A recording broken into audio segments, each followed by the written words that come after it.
action. Hello and welcome to The Bomb Filter, an experimental movie podcast designed with one thing in mind, to determine the worst movie ever made. We take a series of bad movies and put them to the test to help us decide just that. I'm your host, Chris Ackman. I'm joined by my co-host and fellow mad scientist, Rob Scucci. Hey, Rob, how are you and why are we doing this? I'm doing great. Yesterday I worked like the graveyard shift, and funny thing, if you accrue personal time, you could just take it whenever you want, and you don't have to notify your bosses. You could just leave. So nice. I had like 45 minutes left in my shift, and like the batteries on my earbud were dying. So I was like, fuck this, I'm going home. Yeah, sounds like as good a reason as any. Yeah, it was so I'm still happy about that. So I'm feeling pretty great. Awesome. Why we're doing this to talk about the sultry mullet of Jean-Claude Van Damme in the 1993's Hard Target. Was it 93? It is 93. Okay. Yeah. Jean-Claude Wilford Brimley, the guy who played Imhotep in The Mummy.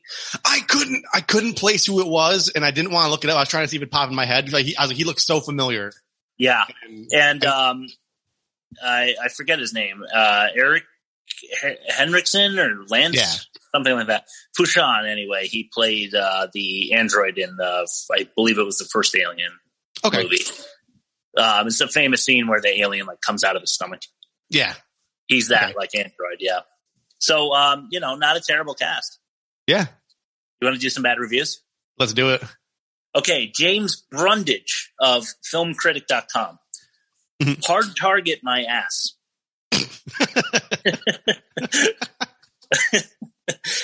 Chris Hicks of the Deseret News. The result is without question the best film Van Damme has ever made, but it's also quite possibly the weakest in Wu's filmography. Okay. And James Berardinelli of Real Views. Its characters are poorly developed. The plot is the pinnacle of absurdity, and the acting at best is well over the top. Mm-hmm. Nevertheless, on the most basic, visceral level, the film succeeds, he says. So, okay. All right. You got some YouTube comments? Yeah, and just real quickly, the Hard Target my ass, that reminds me of, you ever see the movie Spinal Tap? This is Spinal Tap? Yeah. Yeah, not in a long time, though. When they're like, your follow-up album, Shark Sandwich, had a 2-word review. Shit sandwich. Awesome. Okay, so this is a great comment. This is by Action Jackson. Nice. This is the uncut version of the shootout, only available on the Blu-ray in the U.S., while the DVD is a theatrical cut. Australia and the UK got the uncut version on DVD initially. Years later, we would get it on Blu-ray. At 6 minutes and 4 seconds, I wish I got rid of the shot of him removing the arrow from his arm. It's back in there in the next shot. Also, his glasses disappear. This really bugged me. If they ever release a director's cut, I hope they remove that shot. Wow. And this is the I pulled up the video on YouTube for the final fight scene, so that's where they're talking about. Okay. The fact that Van Damme picked up the enemy's magazines really show how much attention to detail the director put on his work.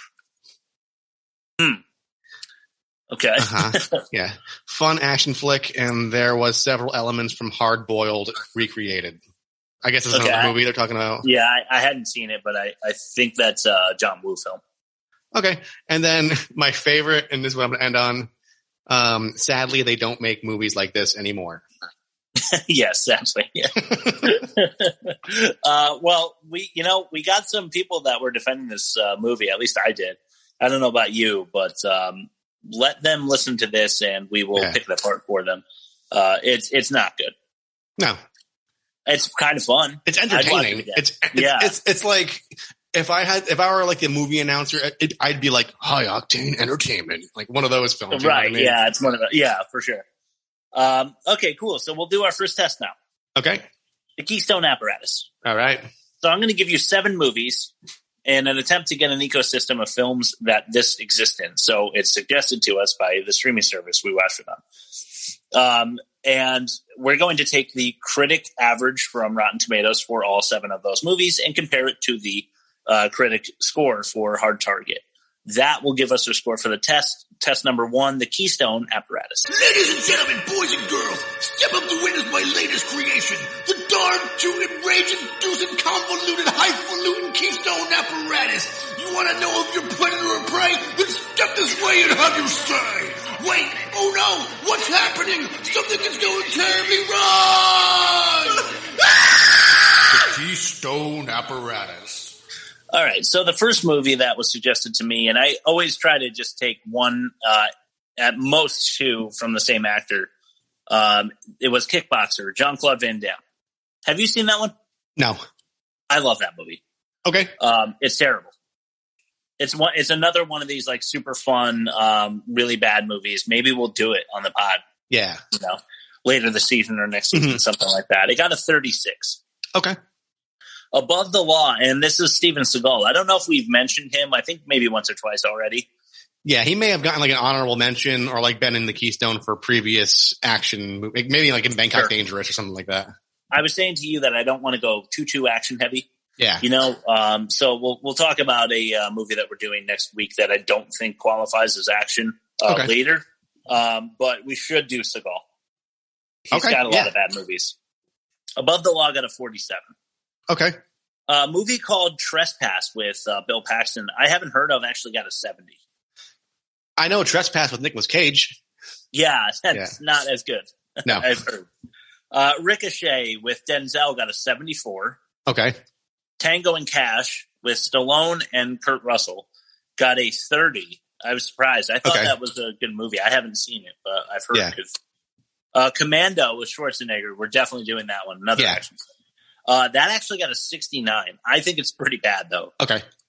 And then Broken Arrow, which I've never heard of, but it has Travolta and Christian Slater in it. Okay. A 53, which is so that makes for a high average of 54. Mm-hmm. Do you want to guess Hard Targets? I want to say it's probably higher than I think, so I'm going to go like 25. It's 56. What? It's a Predator, dude.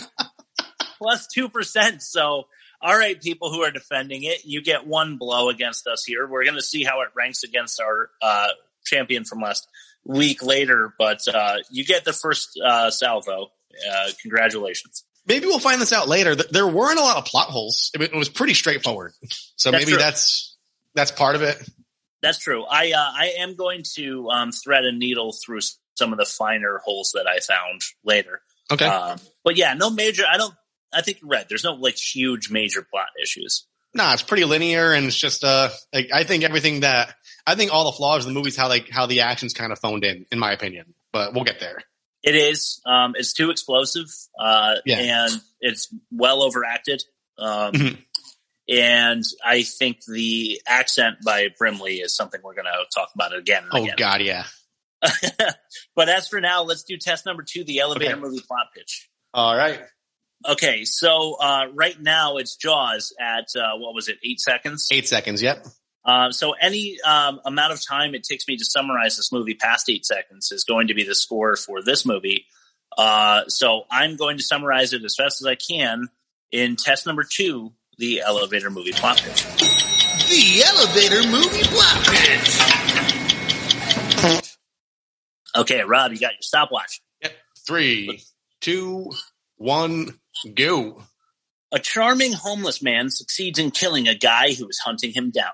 Unfortunately, he's not Jean-Claude Van Damme, so he is then successfully murdered by the rest of the well-armed and trained posse. Jean-Claude, on the other hand, has literally no trouble killing them all, avenging the worst actress I've ever seen and saving his whiskey bootlegging uncle who can't find an accent and stick to it. All in all, I'd say standard action movie coming your way, but just wait for some of this dialogue. My. 29.65, so I'm cool calling that 30. Okay, so that'd be 22? Yep.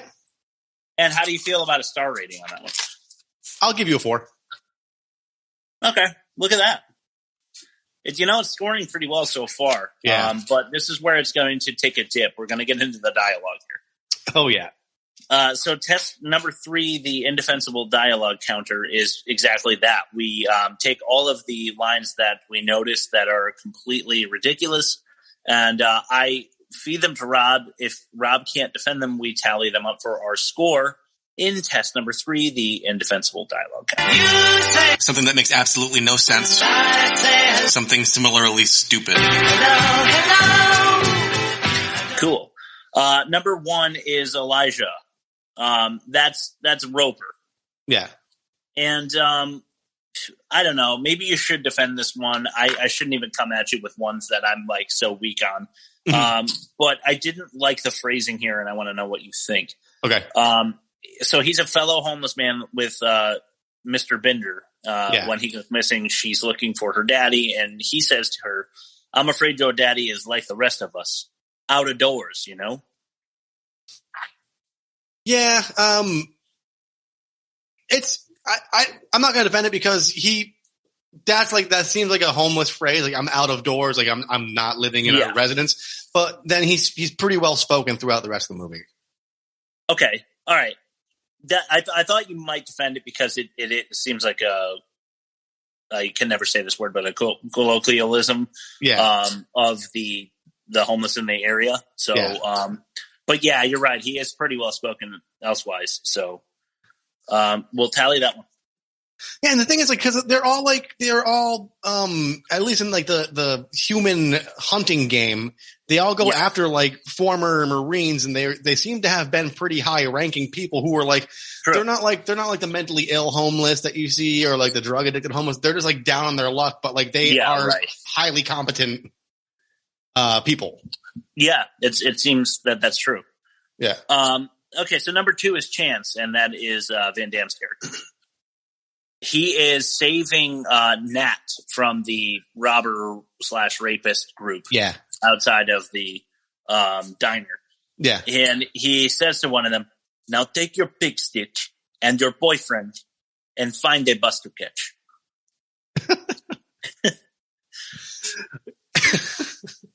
No. Okay, so that's 2. All right, so this is interesting dialogue. Okay, you remember when Chance is at the docks, Nat approaches him, and there's the like longshoreman calling off names for the boat job.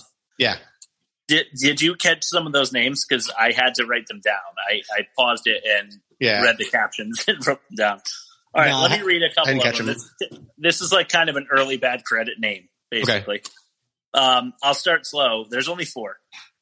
Walter Nichols. Okay. D. Master Sealer. Okay. Luigi Gambas. Okay. And Fats Backelman. That's a good one. Yeah, that's the one that got me. Fats Backelman. So do you want to defend that name selection there? No, because all right, so you know, I work like a day job, but like I do writing and stuff. I do some like satire and that kind of stuff outside of work. And one of the things that I try to be good at is just coming up with fake names for people. And so like, honestly, like I might write a character one named Robert Achman because like, it's a first name I know and someone else's last name I know. And that's how I do most of the names I make up are just other people's names mashed together. Okay, and then I worked in payroll for 5 years, and I just remember some funny names that like throughout like the years of just like reading off rosters and stuff. So like they could have done way better for the fucking just coming up with names. Fats Backelman. So you don't like Fats Backelman? Okay. I like it, but I mean, not for like a fisherman. Okay. Yeah. Number 4. This is Chance and Nat. A little exchange. Okay. Chance says, "What's your name?" Nat says, "Nat." Chance says, "Your parents named you for a bug?"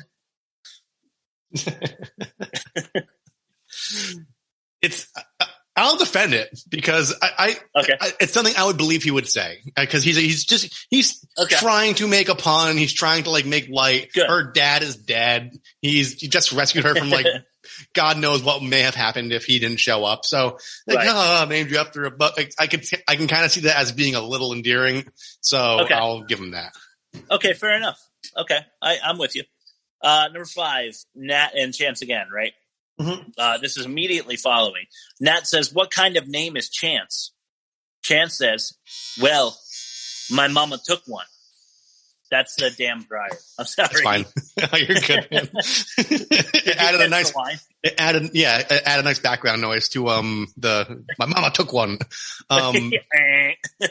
Disagrees. Just like I defended the previous line for the one reason, I'm not going to defend this for the same reason. That was like a blanket defense on the previous one, just because because like there is a bit of a charm to it, but at the end of the day, it's just really stupid dialogue. It's not really clever. It's not really relevant. You didn't need it to move anything forward. It was just like, yeah, okay, got it. Yeah, I agree, and it's not like it's, I guess, a touch clever. But the way he delivers it too just isn't believable either. And he's used that line 100 times on chicks. Oh yeah, definitely. Yeah. I'm gonna go stop the dryer so it doesn't do that again next time. Do what you gotta do. I'm gonna let you decide. Okay. It's gonna take me 2 seconds though. Yeah. Okay, literally that fast. I am right here. That's funny. I should have stopped that before getting going. It's all good. All right, so we're 4 for 5. Number 6 is Poe. The overweight guy that's selling like nudie flyers? Yeah. Passing them out. He says to Chance, I thought you were going to catch a ship. And Chance says, I thought I'd stick around and run for mayor. Once again, like it's meant to be like witty, and like, he should just be running and shooting things the entire time, because I agree. Every time he talks, it's just like there's nothing of real value to it. So that's no I'm not defending. No. Okay, 5 for 6. Pick, which is emo tip. Okay. He is yelling at Poe, the heavy guy. His first name apparently is Randall. He says, Randall, I come back here. I cut my steak. And he flashes a knife. So I guess that's I'm going to eat you. Yeah. I guess. Okay. So he's going to eat him. Do you want to defend that? Okay, no, but I'm going to tell you a quick story. One of my friends was in like, this is like 2010, cause I was playing in bands and stuff, but he was like a rapper, and they would go to like, they would do like the rap battles. Like they'd meet up at like the beach or at the park, and like they'd have like a bracket rap battle. And one guy was just like, you don't belong in my hood. And then I'm going to eat you. You food. And that's what it reminded me. And it was on tape. Like I watched it like on like YouTube, like the next day. I was like, that guy fuck up. Yeah, good. That's pretty bad. Your food. It didn't rhyme. It didn't have like the right rhythm. It was just like you were out of bars and you had to say something. That's what it reminds me of. That's a panic line. Yeah. Yeah. Number 8, Chance. He's talking to the one working detective in all of New Orleans. He says, what did you arrest me for? Getting beat up without a license? I want to defend all of them, because I might have to rethink. I'm not going to go back and like redact or retroactively fix things, but what do you think, Chris? Because that one wasn't bad. If I were in an action movie, I would say this shit. I'm starting to think. Like, now that it's being like read to me by you and I'm not seeing it on the screen, it's like, that's pretty funny. Like, okay, cool. So we're 6 for 8. I mean, I'm glad, because I usually the dialogue is so bad that you don't get a chance to defend anything. Yeah. So we'll say 6 for 8 then. Yeah. 9. This is written dialogue at the massage parlor as they're going in. I didn't know it was a massage parlor at first, because the written dialogue on the sign advertising, it says, like, what does it say? Oh, live. Okay. It says live from Arabia. I think it's supposed to say Arabia, but it literally ends with the I, and it says Kiki and her wonder feet. Yep. Did you catch that? I did, but it was just one of those, I didn't like put 2 and 2 together. But so basically they have like a penny arcade peep show or something, and like in the back it's a massage parlor or something like that. I'm thinking it's one of those massages where she stands on your back. Okay. That's my best guess, but honestly, it led me to think that we were headed into a strip club. And, I'm never like totally upset about that in a movie, and then it's just some girl like massaging the heavyset guy and, with her feet. Yeah. And stepping on eggs. Yeah. Stepping on eggs and like wiggling her toes. Right. So do you want to defend that? No. Yeah, I don't either, because they literally were too lazy to add the A on the end for media, which would have been, I don't know, not a thing anyway, right? I would venture to say no. Okay, so 7, 4, 9. 10, this is Duvet. This is Wilford Brimley. Do you want to guess what I'm about to say? No, you just go for it, man. He had a bunch of quality pieces of dialogue in this film. Okay. All right. I'm going to take a sip of water as to right. I'm going to do the acting for you right here. Okay. Oh. Good whiskey, make a jackrabbit slap the bear. Yeah. So in case you didn't understand what I just said, he says, good whiskey, make jackrabbit slap the bear. Yeah. I'm assuming you're not going to defend that one. No. Okay, we're 8 for 10. Number 11. This is Chance and Duvet. Mm-hmm. Chance says to him, Uncle, I've got a couple people after me. And Duvet says, I know, I can smell them. So they're half a mile away at least. Is he supposed to be like a Native American? Or I think he's supposed to be like a backwoods bayou Frenchman, which is supposed to explain Jean-Claude's accent. Okay. But like, it doesn't. I mean, that's a perfect example of why it doesn't work at all. Yeah, it's just like, you know, the old wise men say, bear never swim upriver. Like, I got that kind of vibe from it. Like, that, like, you know, like, right. like the John Redcorn from King of the Hill, like whenever he talks about like nature, like his hair blows in the wind. Like, I was getting that kind of vibe. Yeah, right. No, he's just like a bayou guy that makes whiskey. Do you want to defend that? No. Okay, 9 for 11. Going on to 12, this is Fushan. This is the ultimate bad guy, not Emo. He says, hold it! Boudreaux is the one we're after. You're a fucking buffalo! To one of his henchmen. Completely out of left field, too. There was no context leading into that. That reminds me, like, if you're getting in an argument, like an actual heated argument, but you just like tell someone to go ride a roller coaster as an insult. Right, yeah. just it's funny. Go ride a circus ride. Go peel an orange. It's just, okay. I think I pulled one of those the other day and texted and said, like, go lick a stick or something like that, right? Like, yeah. All right, so no defense there. No. 10 for 12. Fushan again. Mm-hmm. He says, what made you want to complicate my life like this? And then Chance says, bored people get bored too. And then Fushan says to Nat, who he's holding hostage, load me. No, I'm not going to defend it, but like I'm getting good like comedic value from this. So yeah. Load me. Yeah, it was uncomfortable. I don't know. Yeah. We might have to throw that in the foretaste. Yeah. Okay, first clip of the day. Okay. This is number 14. It's Emotep again. Okay.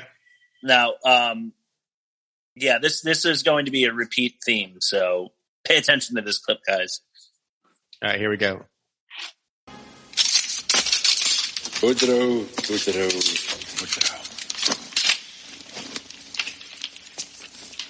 I've been looking all over for you. You've been looking in the wrong places. It's good, because I know you wouldn't want to hurt my feelings.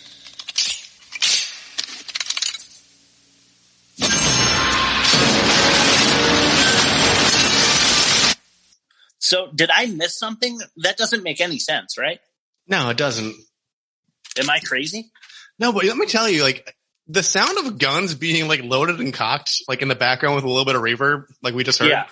It's a really calming sound. Like, I would listen to an ASMR video of, like, just guns being loaded while I'm sleeping. And I'm not even, like, a gun guy or a gun. So. No, you're not a gun. That's true. Yeah. But I guess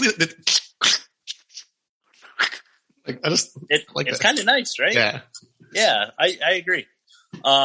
Yeah, so he just says, hurt my feelings out of nowhere. Yeah. It really, like, he's like, yo, you've been searching in the wrong place. It says chance, right? And he's like, yeah, good, because you wouldn't want to hurt my feelings. Just like completely non sequitur. Yeah. So 12 for 14 then. Yeah. Okay, that's what I've got for bad dialogue. I would ask you if you have any mentions, but you know what often happens is one of your mentions ends up in the later section. So, yeah, right. So you want to just leave it at that? Yeah, I'm not gonna. I don't want to be playing with fire right now. I'd rather just let them happen. If they don't happen by the end of the show, I'll fold them in. So that's what we'll do. Okay. All right. Cool. Okay. So let's move on to so the official score then is 12. Yeah. So I going to move us on to test number 4 now, the ammotometer overspill. Okay. So basically what we do here is we fine tune our piece of equipment called the ammotometer, and it measures up to 10. 10 would be the normal range for an actor at the peak of what a person in real life would actually say or do or scream or cry or whatever. So once you spill over 10, we start to record how many units past 10 you go. That is the way that we score this next test, the ammotometer overspill. You blow a fuse, sing from the time cuts loose.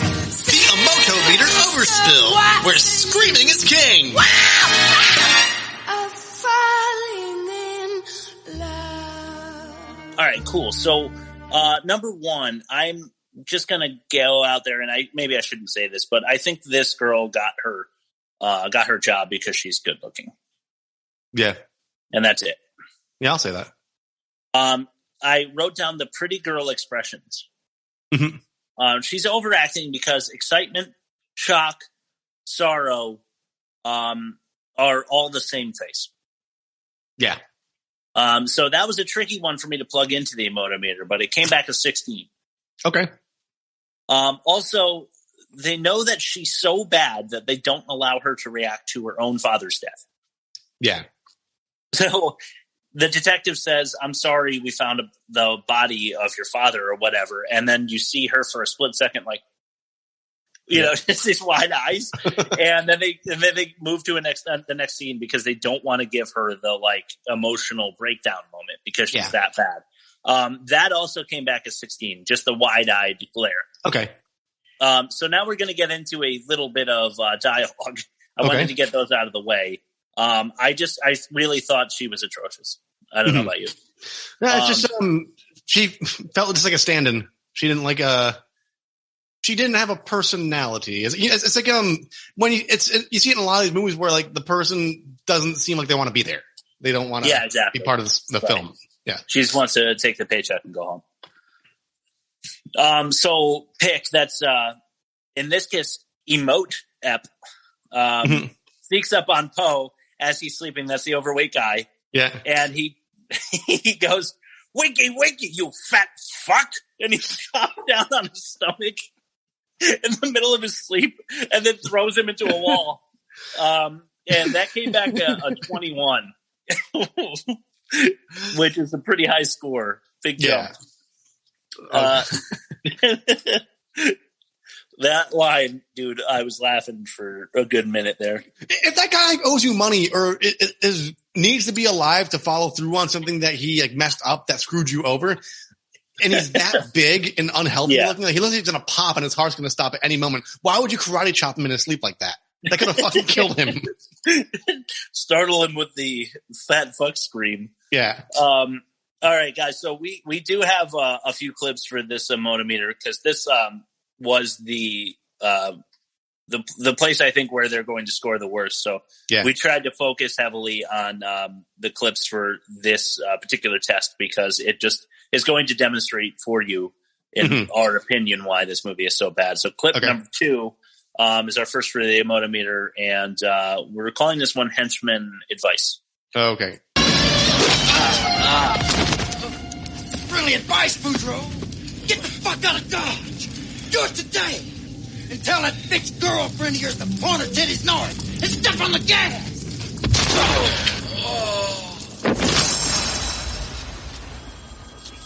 It's also a terrible line. But I mean, I feel like he actually also scored a 21. Okay. So I had to include that, dude. Yeah. Unreal. Point our titties north and step on the gas. Yeah. Number 5 is the overweight Poe answering the phone. He has had his ear cut in half at this point. So not a lot of dialogue here. I'll do my best. Okay. He puts the phone up to the wrong ear, like the hurt ear, and he's like, ah! And then he turns it over to the other ear and he goes, what? Not now! And then slams the phone down. Came back in 19, so a little cool off there. Had to mention. And I wanted to throw that in between clip 2 and clip 3. Clip 3 here, we're calling just grunt.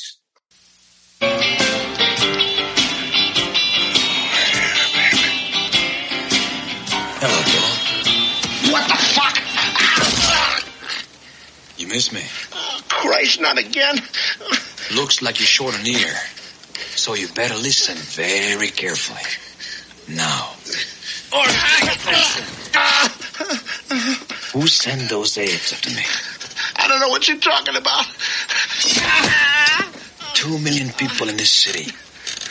Who's gonna miss a fat slob like you, Paul? Van Cleef. His name was Van Cleef. Good boy. Where is he? I don't know where he lives. And he ain't even American. Look, he'll kill me if I don't do what he says. Please, you gotta believe that. Tell your boyfriend, Van Cleef. I'm gonna find out who killed Douglas Bender. If you understand me, just grunt. Again. Oh God. Yeah. So Poe going a little buck wild in that massage stretcher. What do you call that thing? Yeah. Like I think it's like a massage table, right? With your face. And massage table. Yeah, that's what you should call it. 24 on that. Yeah. I think that's well adjusted. That seemed like a high score to me. Yeah. With good reason, I mean. We got Poe again, but this time he's talking to Pick Van Cleef. And he's trying to get out of Dodge. Pick busts the window open. Yeah. Flips the shotgun over so that it's pointing directly into Poe's face. And Poe says, I was going to call you. I swear. Van Cleef says, of course you were, Randall. Of course you were. I know you didn't mean to hurt my feelings. Kapow! He blows his fucking head off. And then he goes, ooh. Yeah. That was a 23. It wasn't too bad, but he really drew that hurt my feelings out. I tried to do it too. Just way more than you would need to unless you're trying to go for some kind of award from some film festival or something. Yeah. Number 8 is our 4th clip. We got a couple more after that. 2 more clips in total. Here is our 4th, called Good Whiskey.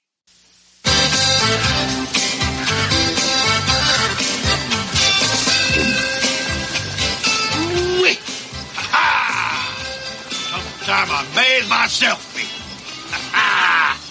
Good whiskey make Jack Rabbit slap the bear.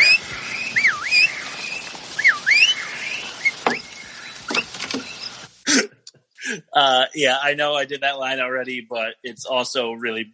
I felt like we had to do it twice, dude. It's really expressive. You need to capture. You had to do it for the dialogue sake, but we also had to do it for how it was expressed. Agreed. 22 there.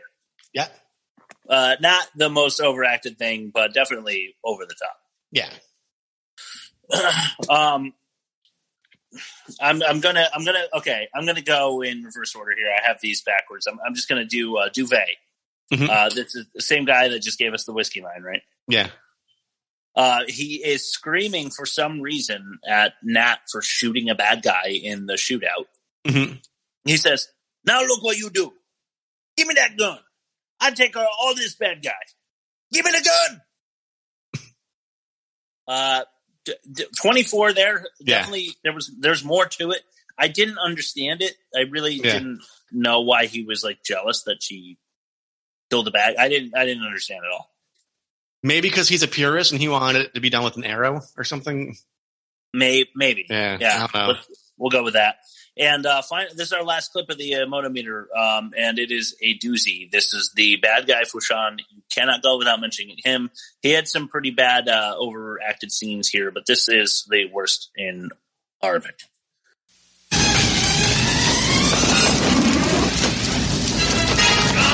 Son of a bitch! Good! God damn it, I'm gonna blow it! God damn hell! What are you looking at, you sons of bitches? This is what you paid for! Get him!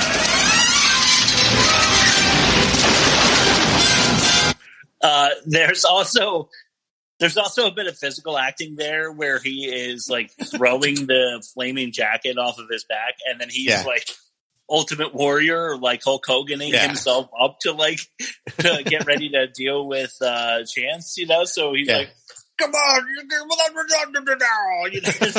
play over the top."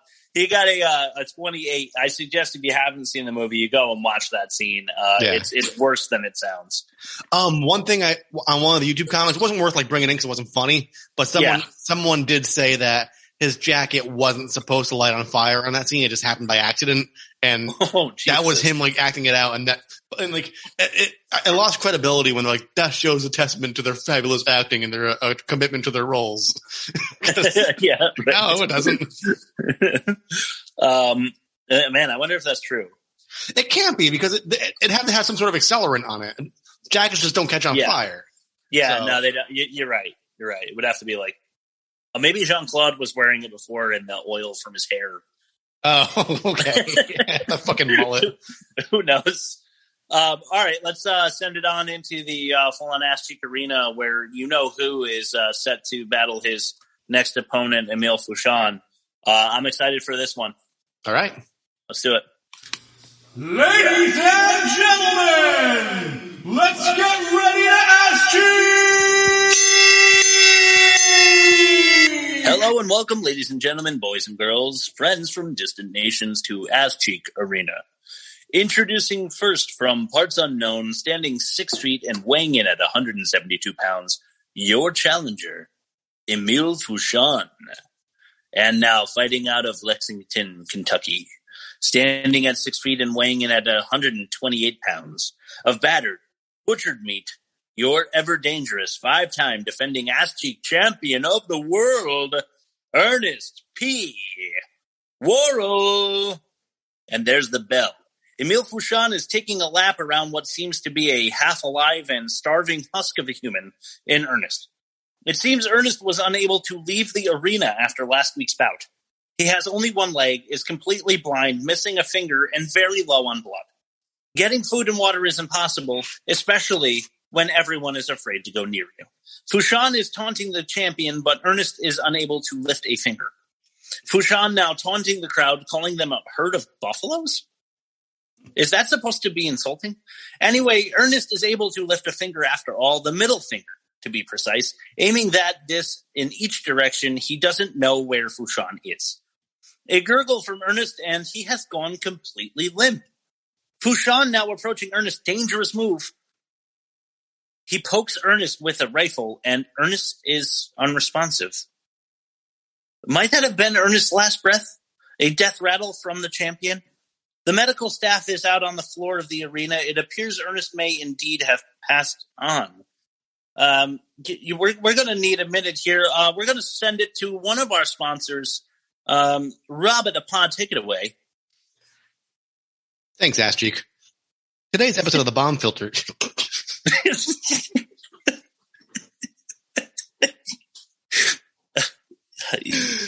Today's episode of The Bomb Filter is brought to you by Floppy Dongles, Mayonnaise, and Scabs. From the creators of Totally Not Just Come in a Bottle, Mayonnaise and Scabs lets you add a unique twist to all the classics, like potato salad with scabs, chicken salad with scabs, and deviled eggs with scabs. Tired of making it all yourself? Well, buy our scabs right off the shelf. You'll find that our tangy crunch is like no other, so atop your burger, you've got a smother. Mayonnaise and Scabs. A new product from Floppy Dongle. That is by far the Tastiest treat we've had here on the pod. We're going to check in now again with ASSCHEEK and see how it's going down there. It seems we're now being notified that Ermest is in fact dead. Emile Fouchon is your new champion. A very disappointed crowd is seeking the exits as Fouchon raises his arms in victory. Some will say the late champion was truly undefeated. He may have lost his bout, but to himself as much as anything else. Ermest was indeed a maniac, but he was also the finest champion we've ever seen. Cheers to you, R.I.P. Emile Fouchon is your champion. Back to you boys at the pod. I hope he finds peace, man. Me too. There was definitely some, I don't think he found it in this realm. No. So hopefully he finds it in his next life. Yes. Boy, the arena really unlocked something in him. Not necessarily a good thing, but it's ironic that on this episode it would happen too, because the whole hunting human being the most dangerous game, but Ermest was the most dangerous game. That is so well said, Rob. Yeah. Well done, sir. I applaud you. All right, let's move it on to our next test. If you're feeling ready after that, Stunner. Yeah. I can't believe he's passed on, but it's bound to happen, right? Yeah. Test number 5 is the poor taste detector. So in this one, basically it's like bad dialogue, only instead of dialogue, we're finding scenes that we consider in poor taste for many different reasons. There's racism, homophobia, things, sexism, stuff like that. So we count them up, and that will give us our score. So we will now do test number 5, the poor taste detector. Oh my God, you can't say that. It's 2021. All right, have to mention it. The thing that immediately jumped out to me as not aging very well, the mullet and the hoop earring. Yeah. I had an uncle with that look until probably 5 years ago. Mm-hmm. But even he has moved on. So not the kind of look you want to be carrying nowadays. I'm wondering, that was 93 and everybody had the mullet. Mel Gibson had a mullet. Even Frazier had a mullet. He did. Because trends always happen in circular ways. People get really retro with the 70s stuff and start wearing bell bottoms again. You see a lot of women wearing really high waisted jeans now. You see guys wearing I'm wondering if guys are going to go back to wearing JNCOs soon, or if the mullet's going to come back sometime soon. I'm hearing whispers of the mullet resurgence. Yeah, I'm hoping not. Yeah, first. Never thought it looked good. I have a couple young kids that work at the restaurant, though, that are I don't want to say that they're debating the mullet, but they have mentioned that the mullet is actually on the rise. So. They experiment. They start with the rat tail, and then they go a little long, and then they fan it out in the back a little bit, and they go, I kind of like that. No more rubber bands for me. And then next thing you know, it's full blown mullet. Shit, the rat tail is the marijuana gateway to the cocaine that is a mullet. Yes. Okay. Number 2, there are a couple of instances of casual homophobia. I mentioned one already. So number 2 is the take your boyfriend and head to the bus or whatever. How does he know that isn't his boyfriend? And what does he care? And to go back to Seinfeld, not like there's anything wrong with that. Exactly. He says that 3 or 4 times. He does the boyfriend thing. Whenever he takes a guy down, he's like, "Oh, why don't you go home to your boyfriend?" Yeah, exactly. Yeah. So not great. The police on strike. They can't do that. That was banned in, I believe it was 1916. The police can't strike. Their union doesn't allow it, I don't think, right? Right. So they can do, I forgot, the blue flu, I think they call it. Okay. Where they call out with the flu in, massive numbers, which effectively is a strike, but they cannot pick it outside of town hall. Yeah. Because their jobs are, a little important. Public safety. Yeah. Number 4, putting a lit candle in your desk with paperwork in there. What the fuck was that? She almost burned the building down. She pulled it out and it was all smoky. Yeah. Number 5, easy target here, but fat shaming. Yeah. Lots of fat shaming. Number 6, hunting homeless veterans for sport. I mean, I don't know. We have to really go to the streets and we got to do a straw poll to see if it actually holds up or not. Right. Okay. All right. Well, we'll count it for now, but we'll come back with the results on that. So here's my second knock. Another homophobic boyfriend joke. I wanted there to be 2 because there's definitely 2. At least, like you said, there might be more, but we'll give them 2. Number 8. Nobody on the bar strip is going to help a man who's been shot. Really? Because there's 200 people there. This dude's been shot and he's screaming for help, and everybody's like, nah, I don't think so. I don't want to get involved. Yeah, right. This guy's going to die. These loafers are made of gazelle skin. I don't want you to bleed on me. Yeah, I don't think that's giving the people of New Orleans enough credit. That's in poor taste. And speaking of which, killing a man in a large crowd is also in poor taste. Yeah. You're going to traumatize some children, probably, although it is on a bar strip. But everyone else. Yeah. Number 10, blowing a man's head off with a shotgun in broad daylight does pick to Poe. Mm-hmm. Once again, you're going to traumatize everyone around you. Plus, you're murdering someone, which is also not good. Yeah. Okay, I thought the animal abuse of biting the rattle off of an innocent snake was a bad call. He was kind of just doing it to show off too, wasn't he? He wasn't even. I think he bit the rattle off so that the bad guys wouldn't hear it when he set the rattlesnake booby trap in the tree. Fucking Home Alone, but in the jungle. Yeah, exactly. That'll come up again, no doubt. Number 12, Duvet and Nat standing in the open when the gang attacks his cabin. Yeah. They're 100 yards away, just standing in the field, ready to be murdered by this mercenary crew. Number 13, destroying Mardi Gras 1994. Yeah, that's is that the same 94? Is that the same year when the Major League strike happened too, and there was no World Series? Oh, I don't know. That could be. Okay. Yeah, that could be. That's a shitty year then, man. No Mardi Gras, no World Series. No World Series, yeah. Number 14, Nat shooting the guy in the dick. Yep. Maybe that was Duvet's problem. But number 15 is Duvet putting her down for killing a bad guy. Yeah. It was just like, you're a girl. It just felt sexist to me. Mm-hmm. I've got a few more. Number 16, this is on Duvet too. Illegal distilling operation. Yeah, but they're on the bayou and it's 93 and all right. I mean, he pays for it later in life when he gets the beatus. So that's get the beatus. That's true. All right. I'm not going to count that. Well defended, sir. All right. Number 17, destroying the window of a business in the course of your fight. So we got this in Raw Deal as well. Yeah. They're in the mall and Arnold just destroys the retail shop that they're in a fight. Somebody who probably bootstrapped it working 18 hours a day and now their insurance premiums go up. That's a recurring thing in action movies that always pisses me off. Yeah, exactly. And I believe it's in poor taste. So that would be 16. So then number 18, but you defended one, so we'll effectively be 17 if you agree. Attempting to rob and rape a defenseless woman 4-on-1 in broad daylight.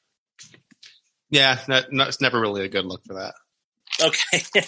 So then 17, unless you have another mention.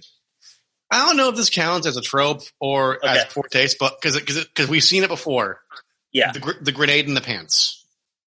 Okay. It's definitely a trope that I don't think I wrote down, but yeah. Because it happened in Bangkok Dangerous. He shoved the grenade up the dude's butt. And then it happens in this movie. They drop it down the front of the pants. Okay, so you want to add one to the trope or add one to the taste? Maybe one of each because it's poor taste because you're going to kill the guy anyways. You really going to blow his dick off? And that is kind of a slap in the face. Yeah. I'm going to put a little +1 for trope so I don't forget on our little score here. Okay. But so we end up with 18 in poor taste anyway. Okay. Even though you defended one because you added a nice one there. Okay. Okay, cool. That is our score for test number 5. We'll hop into test number 6. And then between 6 and 7, we'll do our new segment that I hope people are looking forward to. Okay. Test number 6 is accounting for entropy. So it is what it sounds like. And Rob just mentioned we're going to add 1 to the score. We're going to count all of the tropes that we see, the cliches, everything you've seen before in movies too much. They're relying on it to help them fluff up the movie, so to speak. So we're going to count them up. Test number 6, accounting for entropy. Obvious tropes. Brought to you by, he's right behind me, isn't he? We're gonna need a bigger boat, and well, fuck me sideways and call me Senator Blimpy.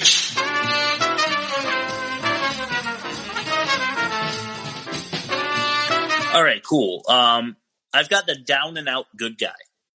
Yeah. Pretty standard. The unlikely pairing of Nat and Chance. So she's the rich, successful, blah, blah, blah, needs a guide. Yeah. Number 3, Jean-Claude was an ex-Marine recon, of course. Mm-hmm.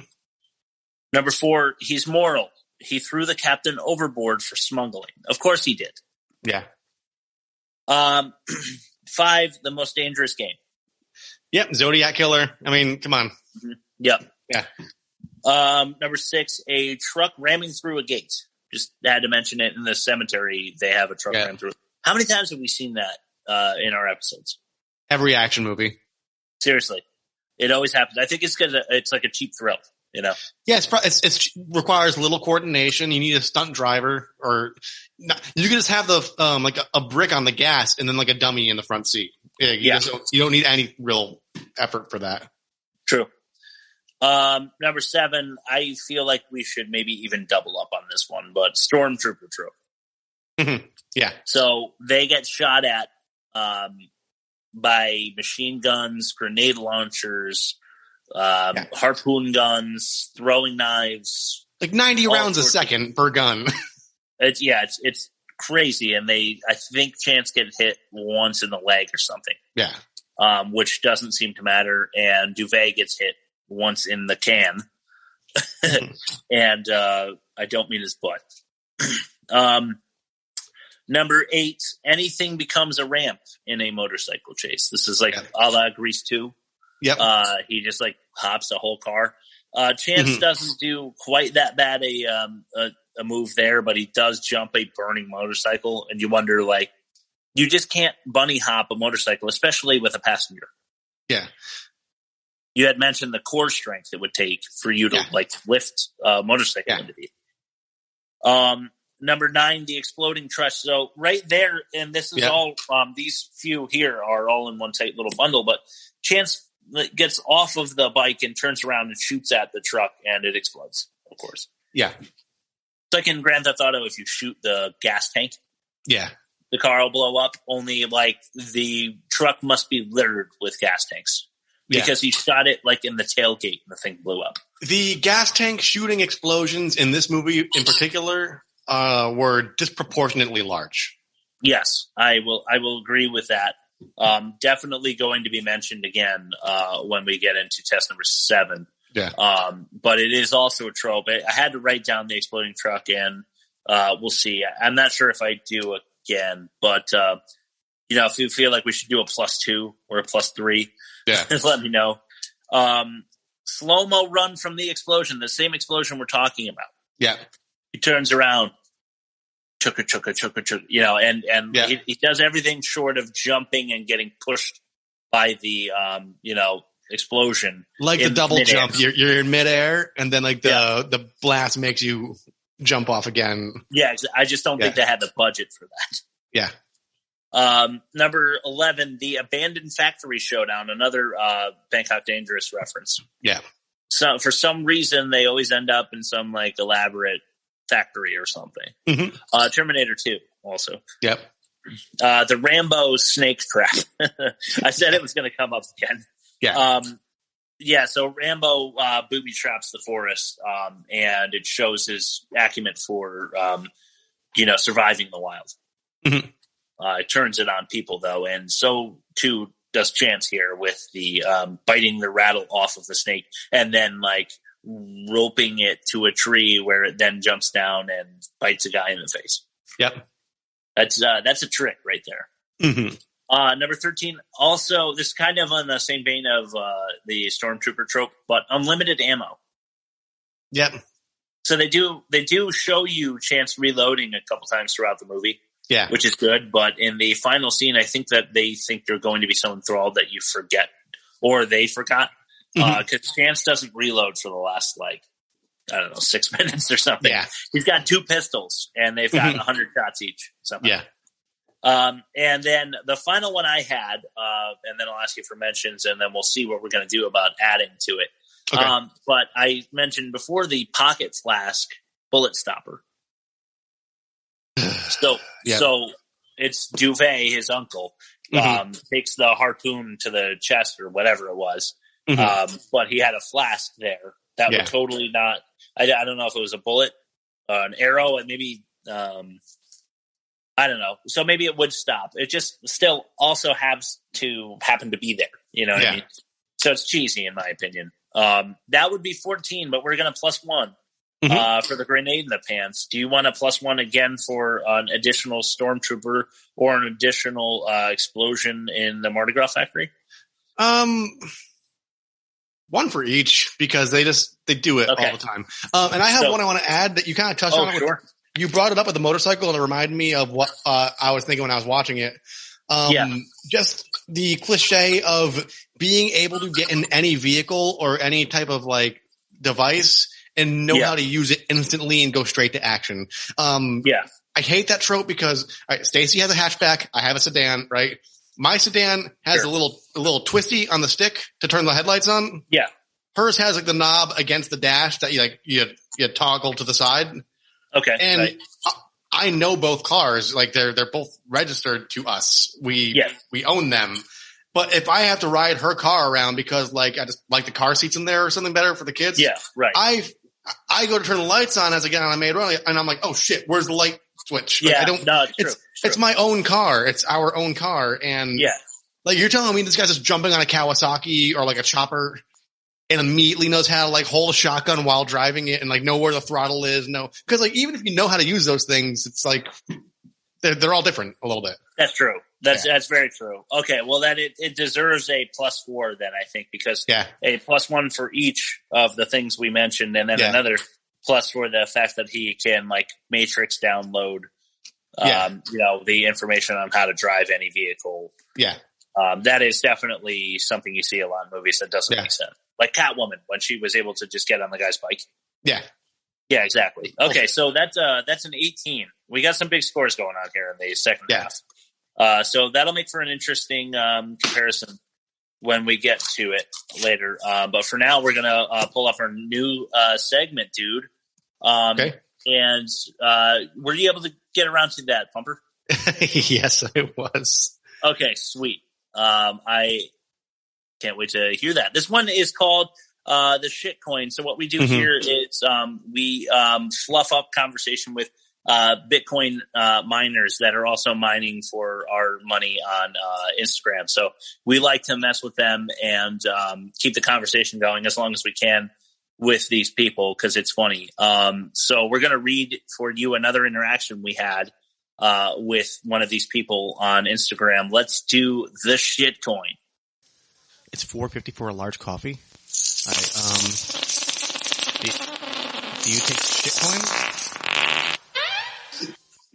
Another part. I'm sorry. Okay. All right. I'm glad that's becoming our thing. All right, cool. Asses and farts and shit. We're adults. Yep. Let's do it, man. All right. Hi, how are you? Sorry for the random approach. Was wondering if you were interested in earning some extra legitimate cash with us here. My main focus is that of dissecting inane and inadequate theater, of which my focus is nearly entirely silver screen. I shudder at the mention of legitimate cash. Just the use of the term legitimate makes one wonder of the truth in the statement. To what are you referring? Also, thank you for the follow. The word legitimate is used to show the truth in the statement, but this is very simple and easy, okay? It's called flipping. Oh? What we do here is add extra zero onto any amount of cash you invest. 200 becomes 2,000, 300 to 3,000, 400 to 4,000, 500 to 5,000. You could do it 3 times only, and it will take 15 to 20 minutes before you are paid. Gold bag emoji, money bag emoji, whatever you want to call that. And my cut is 20%.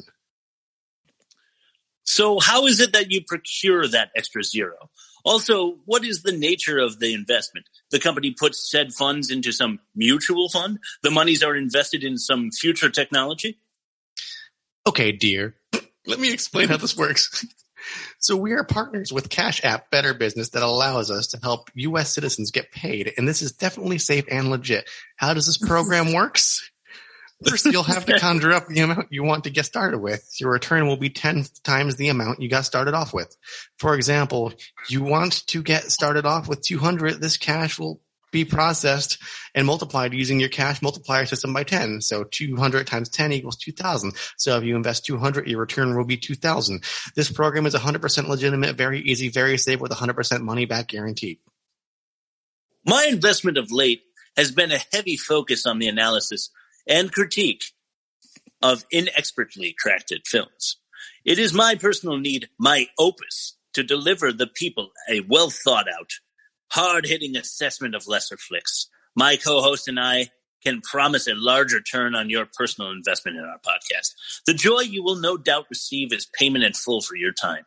The knowledge and insight you gain is your profit. What do you say? Are you with us? No, my dear. I'm not interested in craft films. I'm with the crypto and also Bitcoin market. You take no time for yourself? Well, it can't be all you allow yourself. You must relax from time to time. No, we are here for you should you change your mind. I don't even have any knowledge of filming.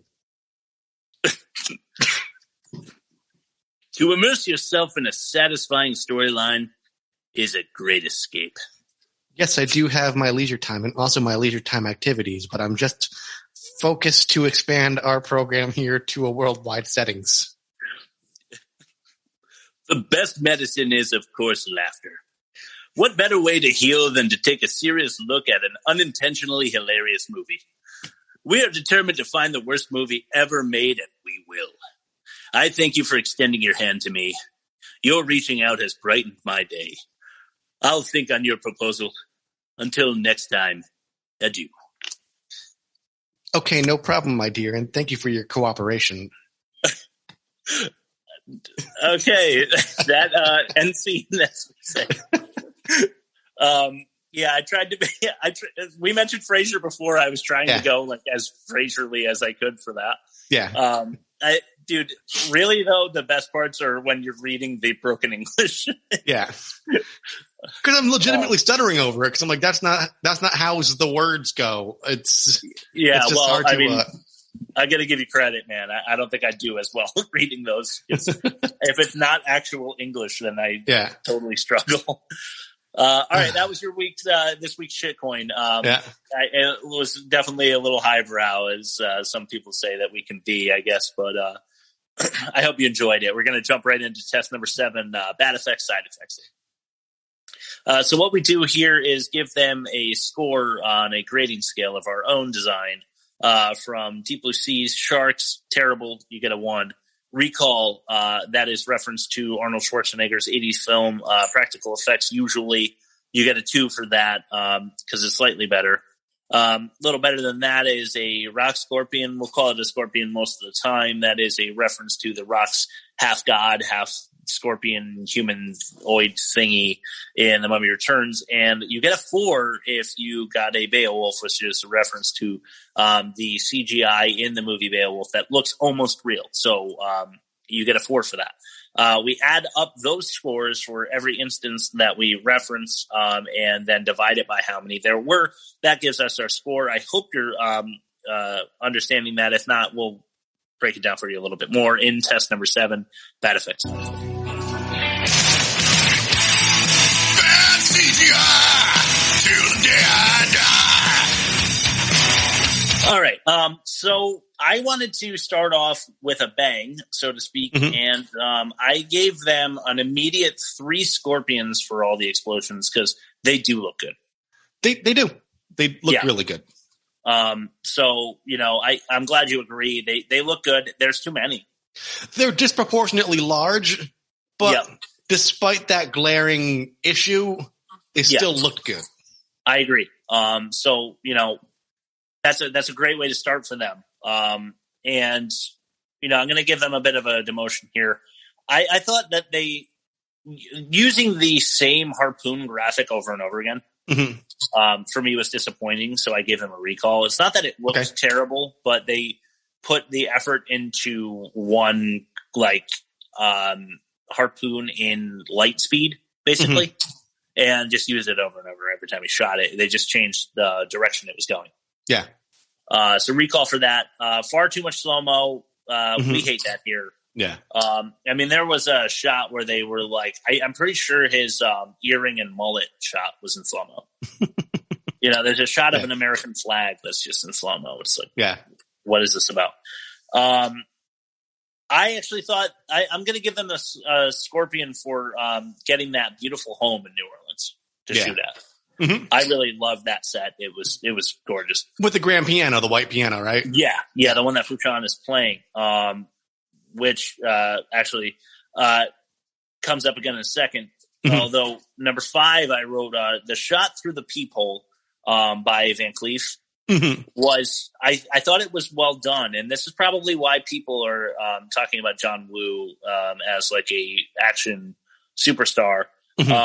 He does these things, I think, to avoid uncomfortable situations, like having to show the shot go through the peephole. He angled it so that the guy's head was in front of the peephole.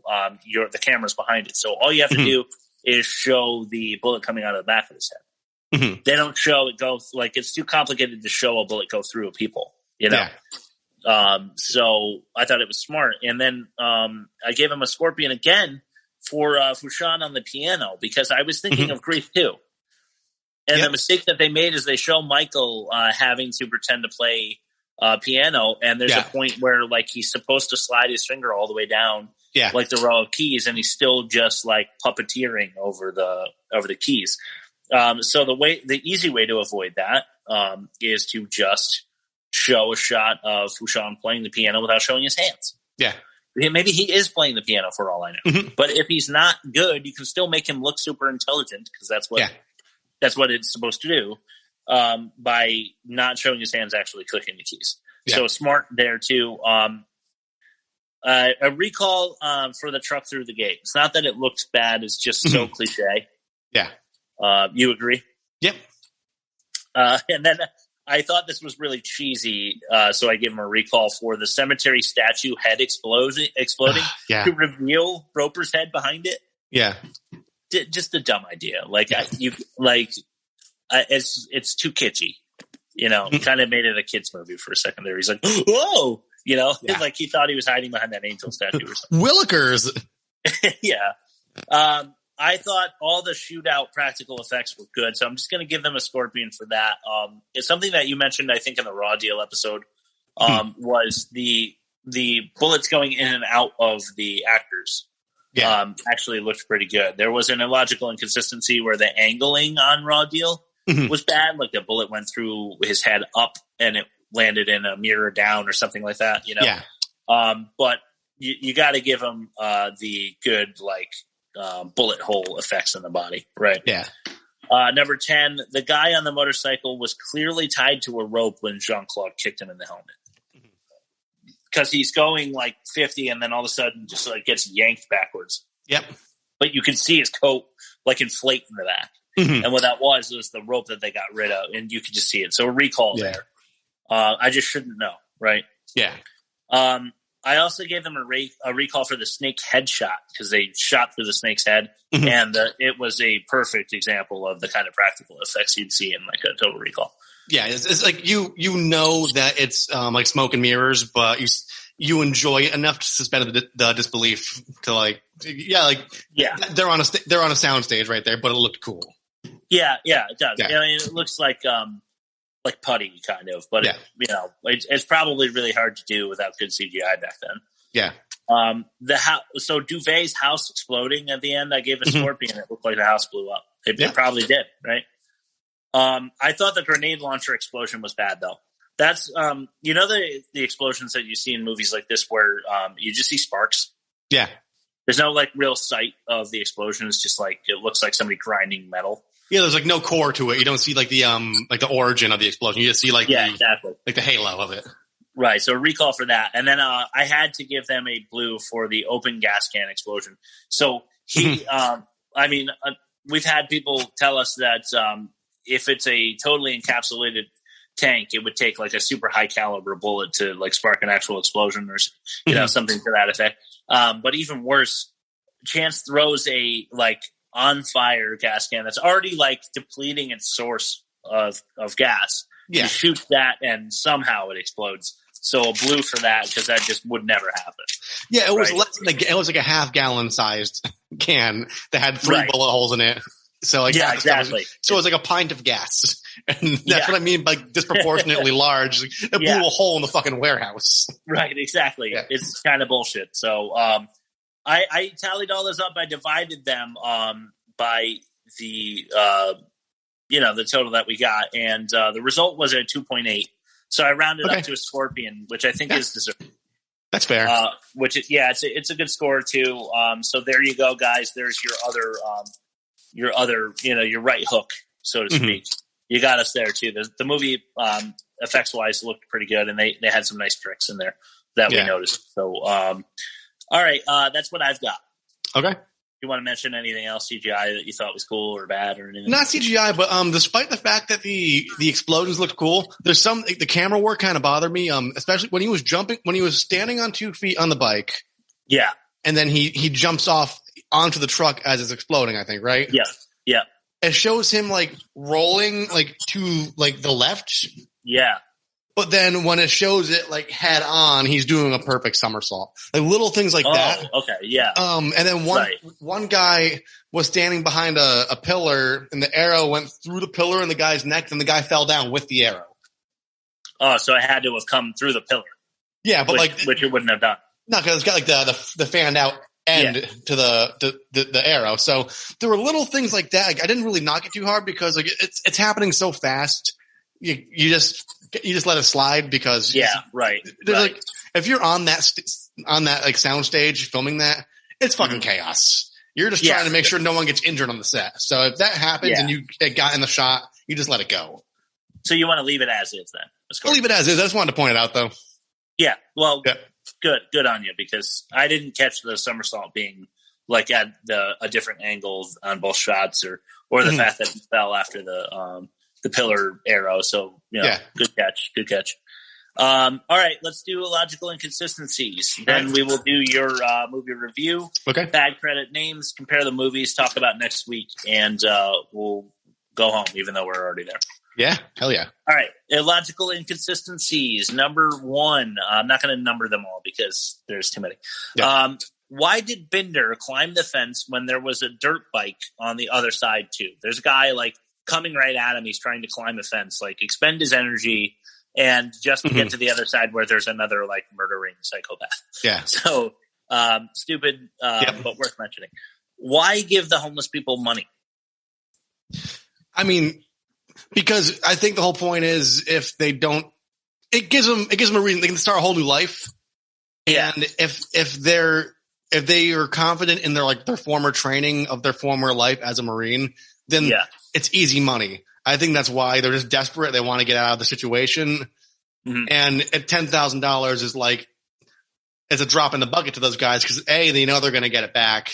And B, it's like they're getting paid $500,000 for each little escapade.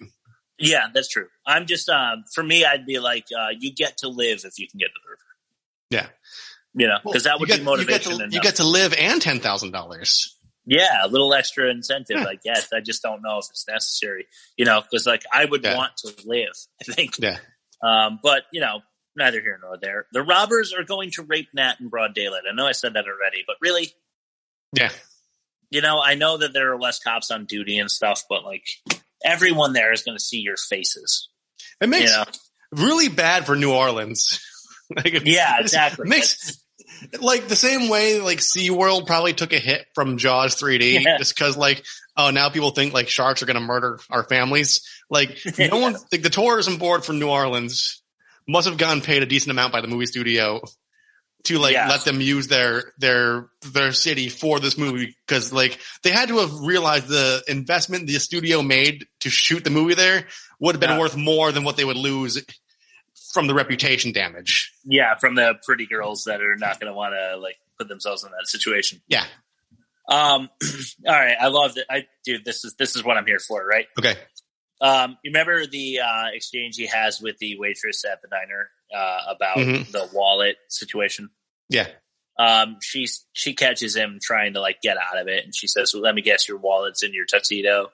Mm-hmm. And he's like, "Oh, I used that one on you before." She's like, "Yeah, he says the gumbo is terrible, but the coffee isn't bad." And she said, "Neither is free," or something like that, right? Yeah. He slides forward 61 cents. Yeah. Is that enough for a gumbo and coffee? No, maybe in like 1940.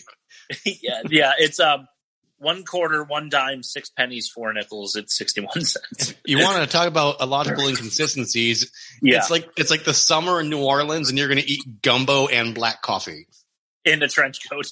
Yeah, he's going to fucking have diarrhea all over the fucking place. Yeah, Mike Leo, I sent that one out to you. He pointed out to me on Facebook that you got to give it to John Claude for wearing a trench coat in the middle of New Orleans in the summer for this one. It's true. Why would the longshoreman wait for a chance to get his papers? There's a million guys like clamoring for the job, and he's going to wait around for this loser to like get his shit together. Yeah, I'm not so sure.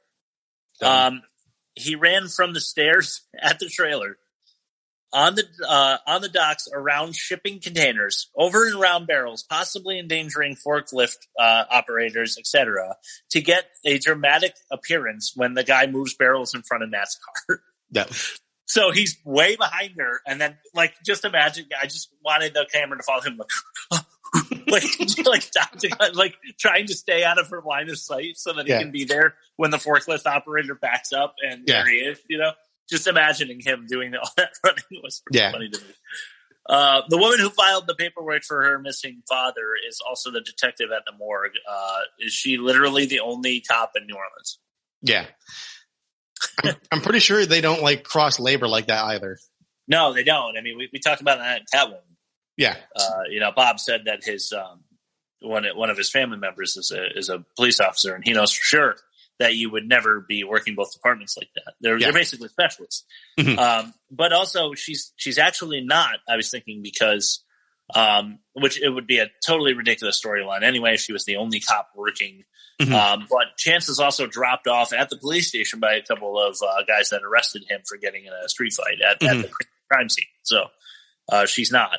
A white pigeon shows Chance the 2 dog tags. Chance, the ex-Marine recon, had to have a miraculous pigeon point that out to him. Standing over the mirror, the pigeon, is pointing to it, and Chance goes, "Yeah." So then he goes searching for the second dog tag where it gets in the fight. When you kill the rich guy, now the rich guy that Roper shoots or whatever, you go over and you shoot him. Like, what a loser. You know, he couldn't get the job done. You're leaving the family of that rich guy behind, which is exactly what you're trying to avoid. This may be my biggest problem. The thing that you're trying to avoid is to expose your little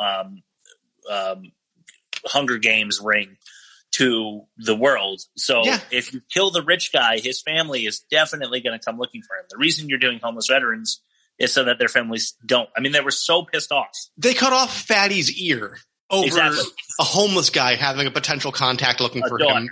Yeah, a daughter that he hasn't spoken to in person in decades or whatever. Yeah, and then they ice the rich guy.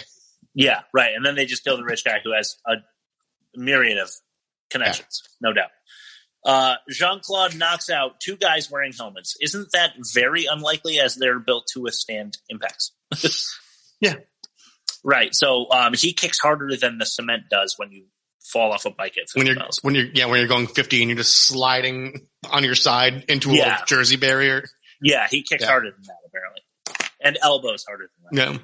Why did Chance have Nat close her eyes to snatch the snake that was behind her? Good point. I don't know. Okay. I have a line of questioning for you here. Okay. You don't need to answer these rapid fires, but does punching a snake knock it out? Does biting a rattle off of that a snake work like that? Would it bleed to death? Can you tie it to a tree to booby trap it? And does the venom work that fast when it actually bites a guy in the face? I don't know. It's just like Home Alone, but in the jungle. For the venom, I mean, snake bites will fuck you up. I mean, if you get bitten in your arm, like, sure. And it's a poisonous snake, you're dead within 10 minutes. But you don't. But like, I would say, I'm not an expert on this, but like, if you get bitten in the face by a snake, I'd imagine your face would like swell up a bunch first, and then you die. You would, yeah. I think you would have more time than that guy got. Yeah, but in the interest of hurrying it along. Speaking of which, introducing Wilford Brimley with 22 minutes left offended me. When I noticed, I was like, hey, where's Wilford Brimley? I was promised some Wilford Brimley, like I haven't seen him in a whole lot, and I want to see like if he's any better than his, diabetes performances. Yeah, that's the only thing I've ever seen him in until now. Yeah, seriously, same. So I was excited to see him, and then it dawned on me that the reason that he's in it for 22 minutes is because they hired him. He has a lot of clout, and then they realized that he cannot do a French accent. Yeah. I think it was seriously maybe the worst I've seen. It was the most inconsistent accent I maybe have ever heard. Yeah.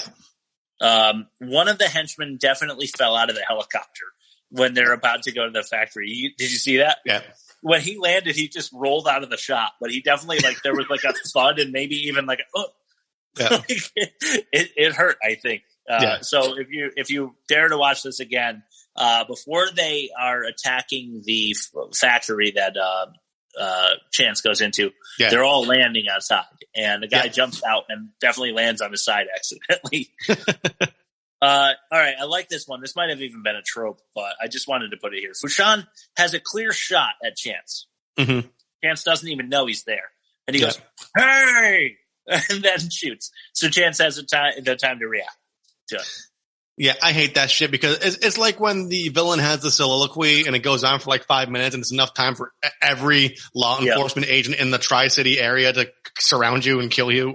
Yes. It's like you could have shot the good guy and like ran off. Would have been over. Yeah. Would have been over. Why are the Mardi Gras floats explosive? Helium? Out.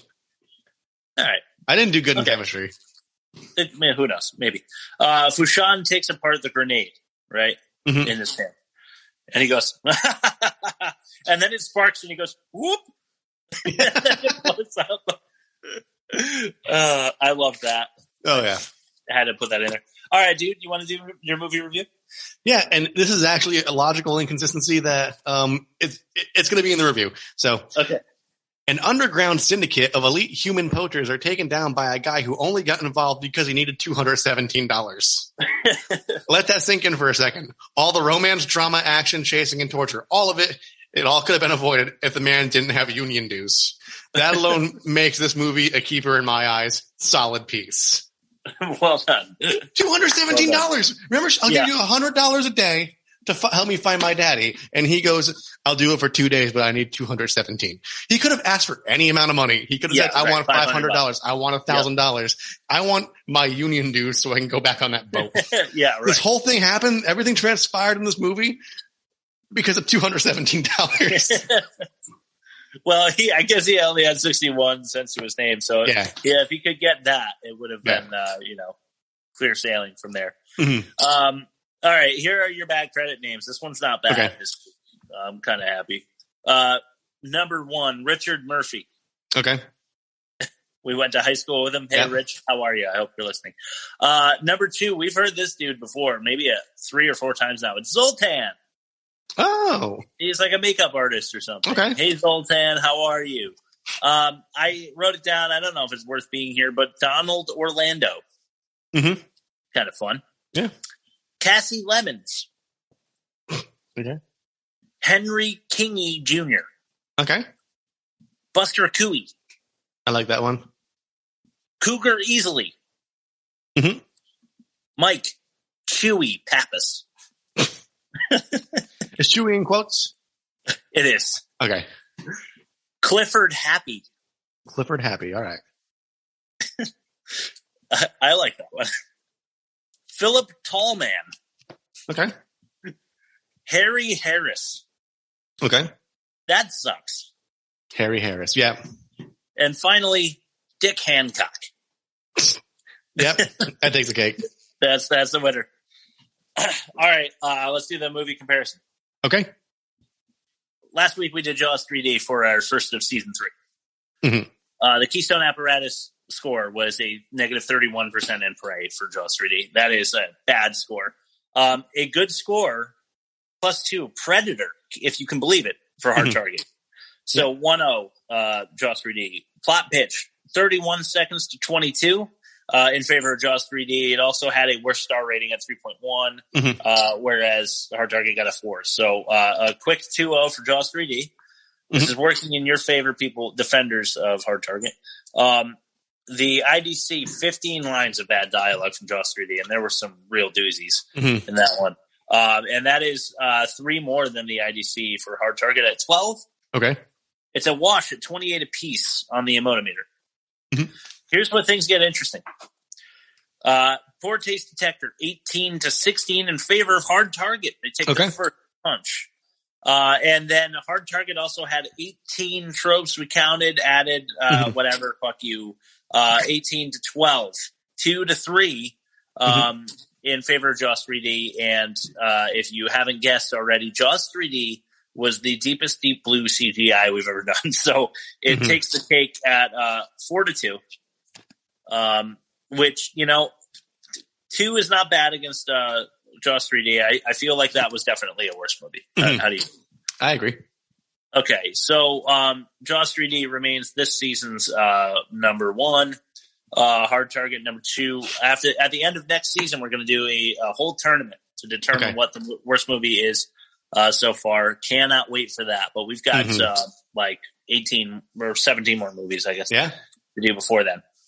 So Emile Fouchon is your champion going into next week. Just wanted to remind the people. And what was the result of our poll, Rob? All right. So once again, until it wins, guys, I'm going to be picking senseless every fucking time. So just be ready for that. But it was 16 to 12 in favor of Wild Hogs. Wild Hogs. Or we're going to be watching Wild Hogs. No, I haven't. You seen it? No, but what? It's Tim Allen and John Travolta. Yeah, and Martin Lawrence and William H. Macy, I think. Okay, yeah, so. Ooh. Oh, man. Okay. I am looking forward to it. I've never seen it because I know it's going to be terrible, but I wasn't doing a podcast about terrible movies back then. And now I am. So I'm kind of looking forward to seeing just how bad it is. Why don't we tell the people where they can hear us? Yeah, we're the Bomb Filter Podcast. You can hear us on Anchor FM, Spotify, Apple Music, iTunes, Pocket Casts, Overcast, all the podcast apps. You can just find us there. I completely forgot all the things. Google Play. You can hear us on Google Play. Yeah, but if you have any podcast app, you can plug the RSS feed from Anchor FM into there, and then you can just listen to it on your preferred app. You can email us also at the bombfilterpod@gmail.com. Yeah, nice. I'm glad you threw that in there. I wouldn't have remembered. Check us out on our social medias as well. Most importantly, Instagram. Hit us up there. That's where we respond the most, especially if you're a Bitcoiner. We want to use you. Yeah. We know you're not listening, and that's why we're doing the bit. But we have presence elsewhere. Follow us on TikTok. We don't really get it. But if you say you want content on TikTok, we'll do it. So check us out on Instagram, and basically everywhere else, but that's where to go. Thank you once again for listening. Good episode. We'll see you next week. Ta-ta for now.